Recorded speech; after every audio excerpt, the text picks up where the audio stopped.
कष्ट अगर पड़ता है ना तो वहाँ भगवान पहुँच जाता है बोले। जहाँ कष्ट पड़ता है हाँ भगवान कहाँ पहुँच जाते हैं। वहाँ पहुँच जाता है। कहाँ अच्छा। सभी परसों हम वही जंगल ही में पड़ा रह गए। अच्छा हमारे कई दस्त उल्टी शुरू हो गई। जी अब हमारे आगे पाछे तो है नहीं के जी भगवान ने ऐसा कैसा इंसान को भेजा। जी। वो आया खाली देखा भर हमको उल्टत कलठत उल्टी पलटी मारता है अच्छा और तुरंत भगाना डॉक्टरी गया। अच्छा दवा लेके ग्लूकोस लेके वो अपने आप पहुंच गया। हम कहानी यही भगवान हमारा आया, यही भगवान है। यही हमारा भगवान। अच्छा। इसलिए भोलेनाथ भगवान जी। वो अपने आप पहुंच जाता था। मुही के समझते हैं कि भगवान ही आ जाता। तो दोस्तों वृंदावन की इस यात्रा में लगातार त्यागी तपस्वी महान संतों के दर्शन ठाकुर जी राधा रानी की कृपा से हो रहे हैं।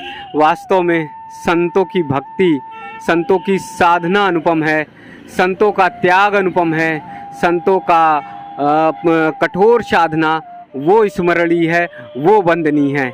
एक बार फिर परिक्रमा मार्ग पर जय भोलेनाथ बाबा का दर्शन हो गया, भावपूर्ण दर्शन हो गया। और उनका दर्शन मैं इसलिए बार बार कराता हूँ, आप सबने देखा होगा, इसलिए कराता हूँ कि परिक्रमा मार्ग पर निस्वार्थ भाव से, निश्चल भाव से महाराज जी भ्रमण करते हुए यानी परिक्रमा करते हुए लगाते हुए निकल जाते हैं। और जब भी महाराज जी को कुछ दान दें, दक्षिणा दें, कुछ भी अर्पित करें, कुछ भी लेने से मना कर देते हैं। महाराज जी से आग्रह करूंगा, निवेदन करूंगा कि शरीर कमज़ोर हो रहा है, किसी आश्रम में आश्रय ले लीजिए। महाराज जी पूरी तरह से मना कर देते हैं। कहते हैं कि 30-40 साल हो गए हैं जब मैं ऐसे भ्रमण कर रहा हूँ, इसी तरह से वृक्षों के नीचे जंगलों में रह रहा हूँ, जंगलों में भटक रहा हूँ, तो मैं फिर क्यों जो है किसी आश्रम में आश्रय लूं, किसी मंदिर और मठ में आश्रय लूं। बस भोलेनाथ का जाप करते हुए महाराज जी भ्रमण करते रहते हैं। महाराज जी बहुत बहुत दंडवत। दिन हो या रात हो, आप कहीं परिक्रमा मार्ग में कहीं ना कहीं जंगल में कहीं दिख जाते हैं। हाँ मिल जाते हैं भोलेनाथ। परिक्रमा तो चलता ही रहती है जी जी, इसलिए तो भेंट होता ही रहेगी जी। तो कभी मैं देखता हूँ जंगल में सोए रहते हैं, आराम करते हैं, तो कभी ये पेड़ के नीचे भोलेनाथ जी, हाँ पेड़ के नीचे अपना आराम आश्रय बना लेते हैं। आश्रम वही आश्रम में ये हो गया है। अच्छा पेड़ ही आपका आश्रम हो गया जी। तो आश्रम में नहीं जाना है? नहीं बोले आश्रम में नहीं। आश्रम में थोड़ा आश्रय ले लो क्योंकि अब शरीर कमजोर हो रहा है। नहीं बोले ना जी, ये पानी का बुल्ला है, पता नहीं कहिया चला जाएगा, कोई ठिकाना नहीं है जी। तो अपने अब थोड़े दिन के लिए कौन धर्म कर्म के जाऊ नहीं तो अपन वही धर्म एक ही रहा है बोले ना। अच्छा तो वो हमारा वही एक ही धर्म है, ठीक है। अच्छा जो धर्म वो संकल्प ले लिया है। हाँ बोले ना, तो इसलिए अपने इसको जिंदगी के वहीं में अर्पण देना जी। और उनका कुछ करना नहीं है बोले ना। लेकिन शरीर देख रहे हैं सब बहुत कमजोर होते जा रहे हो है ना। जो है पहले मैं देखता था ठंडी के समय में तो ठीक थे, लेकिन अब बहुत कमजोर होते जा रहे हैं आप। सब उनकी माया है बड़बू जी, अब हमारी तो है नहीं। अब तो क्या हम ही देख रहे हैं अपने शरीर के तो लागत है कितना हम खोखला हैं जी, खोखले। हाँ कम शरीर में साल पेड़ तक कमर में चपका है। हम खुद अपने आप को देखा, फिर भी हमारा आत्मा कहता है नहीं प्रभु ये जी, हमको अब यही पेड़ ही के नीचे रहना है, पेड़ के नीचे रहना। हाँ चाहे अब कुछ भी हो जाए प्रभु जी। कहाँ से क्या वो सारी जिंदगी तो बीत गए, अगर हो सके 10-20 साल चल जाए नहीं वो मुश्किल है जी। इसलिए अब अपना भोलेनाथ। लेकिन जैसे जैसे और आगे बढ़ेंगे तो शरीर तो कमजोर हो जाएगा। हाँ फिर तो उठने बैठने में दिक्कत होगी तो ये तो बनी बात हो, शरीर कमजोर हो जाती है। यह कि कहाँ कष्ट अगर पड़ता है ना तो वहाँ भगवान पहुँच जाता है बोले। जहाँ कष्ट पड़ता है हाँ कहाँ पहुँच जाते हैं, वहाँ पहुँच जाता है। कहाँ सभी परसों हम वही जंगल ही में पड़ा रह गए। अच्छा हमारे कई दस्त उल्टी शुरू हो गई जी। अब हमारे आगे पाछे तो है नहीं के जी। भगवान ने ऐसा कैसा इंसान को भेजा जी। वो आया खाली देखा भर हमको उल्टत कलठत उल्टी पलटी मारता है। अच्छा और तुरंत भगाना डॉक्टरी गया। अच्छा। दवा लेके ग्लूकोस लेके वो अपने आप पहुंच गया। हम कहा यही भगवान हमारा यहाँ, यही भगवान है, यही हमारा भगवान। अचानक लेकर पहुंच गए? हाँ, अचानक आए और लेकर फिर हाँ देखे चला गया। तो हम कहा हमारा भगवान तो यही है, यही है। हाँ, तो इसलिए भोलेनाथ भगवान वो अपने आप पहुंच जाता था, मुही के समझते हैं कि भगवान ही आ जाता। तो उस समय क्या जंगल में लेटे हुए, जंगल के पास लेटे हुए थे? कहाँ? हाँ, जंगल ही में रहा भोलेनाथ। वहाँ पहुँच गए? भाई परसों का बात किया। अच्छा, वहाँ पहुँच गए? वहाँ पहुँच गए। हम कहा तो भगवान है, भगवान भेजा इसको। तो आपसे पूछा होगा कि बाबा जी क्या तकलीफ? नहीं पूछा नहीं। हम वहाँ यार उल्टी लगी रही जी। वो देखा है 5 मिनट खड़ा होके जी। देखे के बाद फिर वो तुरंत चल दिया। जी। आया यहाँ मेडिकल में 4-5 गोली लिया और एक ग्लूकोज का पैकेट लिया। अलाई गया कहीं बाबा इसको खाओ। क्या हो गया? तब पूछा क्या हो गया। तब उसके बाद पूछा क्या हो गया? क्या हो गया? हम कहा भोलेनाथ पता नहीं, हमको ऐसा लगता है कालरा पकड़ लिया, हमको लगता है अब हम मर जाएंगे। अच्छा, ऐसा हुआ? हाँ, तो कहे बाबा मरोगे नहीं, ये दवाई खा लो। अच्छा। ग्लूकोज से गिलास पियो पहले। अच्छा। तो 4 गोली खाए, ग्लूकोज सारी शरीर में थोड़ी सब का से पटा गया भोलेनाथ। अच्छा। उल्टी पटाई गए, सारा ही काम फिट हो गया 5-6 मिनट में।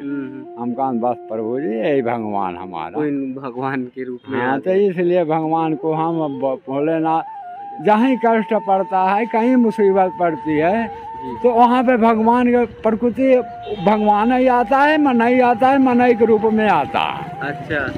तो हम तो मनई के रूप में आता है, फिर भी हम उसको भगवान समझ लेते। अच्छा, जो व्यक्ति के रूप में आता है उसे भगवान। हाँ, वक्त में हमारे काम में आएगा, हम उसी के भगवान समझ। हाँ, तो हमारे धर्म में, हमारे संस्कृति में तो यही है, प्राणी मात्र में जो है भगवान है, ईश्वर का वास है। जी। इसलिए कहीं कष्ट मतलब होता नहीं। हाँ, नहीं ऐसे कभी कदार अचानक हो जाता है। लेकिन देख रहा हूँ दिनों दिन दुबले होते जा रहे हैं, कमजोर होते जा रहे हैं। और मुझे ये तकलीफ होती है कि ऐसे में कहीं दिक्कत हो और ज्यादा कष्ट हो, तो इसलिए कहीं आश्रम में रहेंगे तो वहाँ थोड़ा सा मतलब सेवा हो जाएगी। नहीं बोले ना जी। अब हमारा ऐसा ही रहने दो प्रभु जी, हमारा यही ठीक है, यही आनंद है यहाँ बोले यहाँ, तब लगा हमका खूब कुशल है। जी जी जी। इसलिए हमको जो चीज में हमको आनंद मिल गया, तब हमको वही प्यारा लग रहा है। परिक्रमा में तो मैं देखता रहता हूँ, तो आप कहीं आगे तीर्थ स्थान पर भी जाने आने की तैयारी है? हाँ बोले ना, जब जाएंगे तो अब चारों धाम के लिए तैयारी बना रहा हूँ। चारों धाम के? हाँ, अब चारों धाम जाएंगे। अब ये कि अब 4-6-10 रोज में निकलने वाला हाँ, हम अब जुगाड़ बना रखा है कि 4-6-10 रोज में। अच्छा, निकल जाएंगे जून में, यहाँ से बिल्कुल जून में निकल जाएंगे। जून में कहाँ से कि वो हर कार्यक्रम कुछ होता रहता है, कार्यक्रम होगा। हाँ, भंडारे हाँ चल रहे, यात्रा खूब तगड़ी चालू हो जाएगी। अच्छा, इसलिए सब में गुजारा है, सब में गुजारा। हाँ, तो यहाँ वहाँ जाना जरूरी है, हाँ। कहाँ से भोलेनाथ ने ऐसी माया बना दे कि घूम फिर के वहीं जाना है भोलेनाथ के नाम। हाँ, भोलेनाथ के लगे। तो पैर में तो कुछ पहनते नहीं भोलेनाथ जी जी। हाँ, जिंदगी हम पैर में कुछ नहीं पहना। अच्छा, जीवन भर कुछ नहीं पहने? कुछ नहीं बोलेना। तो पहाड़ों में तो पत्थर होंगे? अरे तो हाँ, तो बड़ी बड़ी ककड़ी रहती है, फिर भी हमारा काम भगवान चलाया जाता है, चलता ही रहता है। कोई कमीशन नहीं पड़ी है, कोई परेशानी नहीं है, कोई परेशानी नहीं है। आगे बढ़ते रहते, आगे कदम बढ़ता रहेगा ना। कांकड़ खूंटी कोई परेशानी हमको नहीं, खाली एक परेशान किया है थोड़ा सा। बर्फ लग गया था हमारे पैर में, बर्फ लग गया। हाँ, तो वह पैर हमको अभी तक लंगड़ बना रखा है। अच्छा। ये है, ये वाला। हाँ, ये तो बड़े टाइट लग रहा है। ये है पर यहाँ लग गया रहा। अच्छा, समझ वो बर्फ जो है वो लग गया था। पानी लग जाता है ना। हाँ। इतना बर्फ ठंडा होता है बोले ना। हाँ। कि अगर हमें आप आधा घंटा खड़ा हो जाओगे ना तो गल जाएंगे, पैर गलब शुरू हो जाता। जी। इसलिए कहीं कहीं रास्ता में बर्फ भी पड़ता है चलने में। तो मौसम भी बहुत खराब हो जाता है, पानी भी है, बर्फ भी है, कहीं बर्फ भी पड़ना शुरू हो जाता है। जी जी। तो ये सारी मुसीबतें झेलना पड़ता है। तो ऐसे वस्त्र कुछ धारण करेंगे, ऐसे चल हम ऐसे रहते हैं, वो दो कम्बल अपने पास। ठंड लगती है तो ठंड लगती होगी ना ऊपर। हाँ तो ठंड लगती है, बोले कम्बल रखे आते हैं ना, एक आध कम्बल ओढ़ ले, बस उसमें में अपना समय बिता लेगा। श्री केदारनाथ बाबा जी के दर्शन करेंगे। हाँ, केदारनाथ, बद्रीनाथ, गंगोत्री, जम्मूतरी। अच्छा, सब आज पहले शुरुआत जम्मूतरी से करेंगे बोले। कहाँ से कि चारों धाम का परिक्रमा जम्मूतरी से माना जाता है। अच्छा, अरेश माना जाता है बद्री विशाल। तो पहले जब आप जे परिक्रमा अगर चारों धाम को करेगा तो पहले जम्मूतरी जाएगा, तब गंगोत्री जाएगा, तब केदार जाएगा, तब बद्री पाछे जाएगा। हाँ, आप पहले पटक खुलता है तो बद्री जम्मूतरी खुलेगा, पहले बंद होगा तो जम्मूतरी का बंद होगा। खान से क्या कुमारी है ना, एक अविना यात्रा ही नहीं पूरा होता। हाँ, ये कुमारी कन्या है, एक बगैर कोई यात्रा ही नहीं पूरा हो।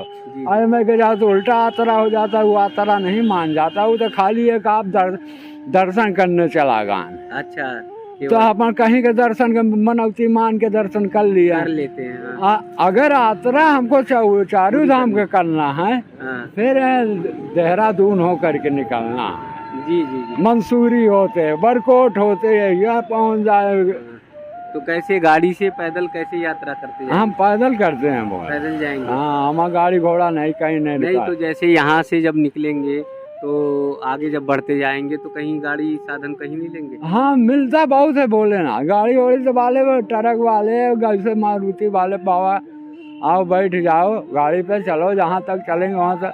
अरे भैया तू जा, हमारा यही ठीक है, हम यात्रा पैदल ही हमारा बड़ी। पैदल तो बहुत लंबा पड़ जाएगा महाराज जी। हाँ, तो पैदल पड़ जाता है बोले ना, अब नहीं जो 1500 किलोमीटर सब पड़ जाता है। अच्छा, और पैदल चलते रहते? आप अंदर चलते रहे 5, 6, 7, 8 महीने से ज्यादा और लग जाएगा? नहीं बोले, दीपावली और उधर तक 4 महीना में सब हो जाता है।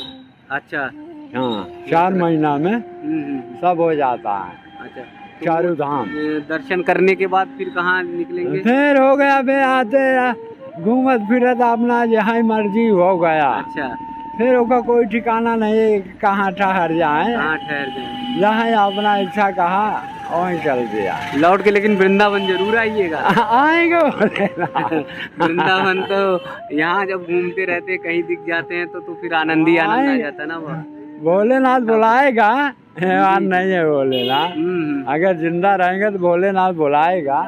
यह एक धाम ही है। हर जगह धाम ही धाम है। जहाँ भी पुण्य मान लीजिए, पवित्र मान लीजिए, भोलेनाथ तो वो वहाँ धाम ही धाम है। हाँ जी। तो दोस्तों, महाराज जी का भाव देखिए और महाराज जी की त्याग और तपस्या देखिए कि उन्होंने संकल्प ले लिया है कि कहीं आश्रम में आश्रय नहीं लेना, वृक्ष के नीचे रहना, जंगल के नीचे रहना, और कभी जो है परिक्रमा मार्ग पर या कहीं स्थान मिलता है वहाँ पर विश्राम कर लेते हैं। संकल्प लिया हुआ है कि कहीं किसी छाया के नीचे, यानी जो पक्के मकान और इस तरह का मठ और मंदिर बना हुआ वहाँ पर नहीं रहना। महाराज जी का दर्शन बार बार मैं इसलिए कराता हूँ आप सबको कि महाराज जी बड़े भाव के साथ परिक्रमा लगाते रहते हैं। शरीर लगातार उनका दुर्बल होता जा रहा है, लगातार शरीर उनका कमज़ोर होता जा रहा है। जिस प्रकार से जय भोलेनाथ कहते हैं और जैसा लगता है कि मानो पूरा कष्ट हरण हो गया, उसी तरह से अनंत भक्ति और भाव में आगे बढ़ते चले जाते हैं। वृंदावन की इस यात्रा में ऐसा भावपूर्ण दर्शन जब महाराज जी का होता है तो मन भर आता है, आंखें छलक आती हैं।